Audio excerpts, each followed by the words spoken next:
ঢাকা থেকে বরিশাল রুটে বড় লঞ্চ সার্ভিসগুলো নিয়ে কথা বলব। এই রুটে যাতায়াতের জন্য লঞ্চ একটি জনপ্রিয় মাধ্যম।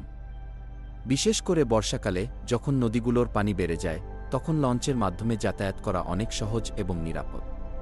প্রথমেই বলি, ঢাকা থেকে বরিশাল যাওয়ার জন্য বেশ কিছু বড় লঞ্চ সার্ভিস রয়েছে। এর মধ্যে এমভি কীর্তনখোলা, এমভি পারাবত এবং এমভি সুরভি অন্যতম। এই লঞ্চগুলো সাধারণত সকাল ৮টা থেকে ৯টার মধ্যে ঢাকা থেকে ছেড়ে যায় এবং বরিশালে পৌঁছাতে প্রায় ৭-৮ ঘণ্টা সময় নেয়। লঞ্চের অভ্যন্তরে যাত্রীদের জন্য রয়েছে আরামদায়ক সিট, খাবারের ব্যবস্থা এবং টেলিভিশন।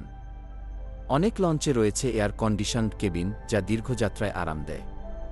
খাবারের ক্ষেত্রে লঞ্চে সাধারণত বাংলা খাবার যেমন ভাত, ডাল, মাছ এবং মাংসের ব্যবস্থা থাকে।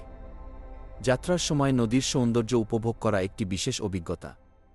পদ্মা, মেঘনা এবং গঙ্গার জলরাশি সব মিলিয়ে এক অসাধারণ দৃশ্য। নদীর দুই পাশে গাছপালা, গ্রামীণ জীবনযাত্রা সবকিছু মিলিয়ে এক অনন্য অনুভূতি তৈরি করে। লঞ্চের টিকিটের দামও বেশ সাশ্রয়ী। সাধারণত ৫০০ থেকে ১৫০০ টাকার মধ্যে টিকিট পাওয়া যায়, যা লঞ্চের শ্রেণী এবং সেবা অনুযায়ী পরিবর্তিত হয়। তবে বিশেষ করে ছুটির মৌসুমে টিকিটের জন্য আগে থেকে বুকিং করা উচিত, কারণ তখন যাত্রীদের চাপ বেড়ে যায়।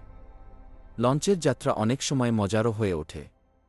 বন্ধুবান্ধব বা পরিবারের সঙ্গে যাত্রা করলে সময়টা আরও আনন্দময় হয়ে যায়। অনেকেই লঞ্চে গিয়ে গান গায়, গল্প করে অথবা নদীর সৌন্দর্য উপভোগ করে। বরিশাল পৌঁছানোর পর শহরের ঐতিহ্যবাহী খাবার যেমন বরিশালের ইলিশ এবং মিষ্টি পাটিসাপটা খাওয়ার সুযোগ থাকে। বরিশাল শহরও তার ইতিহাস এবং সংস্কৃতির জন্য পরিচিত। সুতরাং ঢাকা থেকে বরিশাল রুটে লঞ্চ সার্ভিসগুলো শুধু যাতায়াতের জন্য নয়, বরং একটি অভিজ্ঞতা। নদীর সৌন্দর্য, খাবারের স্বাদ এবং বন্ধুবান্ধবের সঙ্গে সময় কাটানো সব মিলিয়ে এটি একটি স্মরণীয় যাত্রা।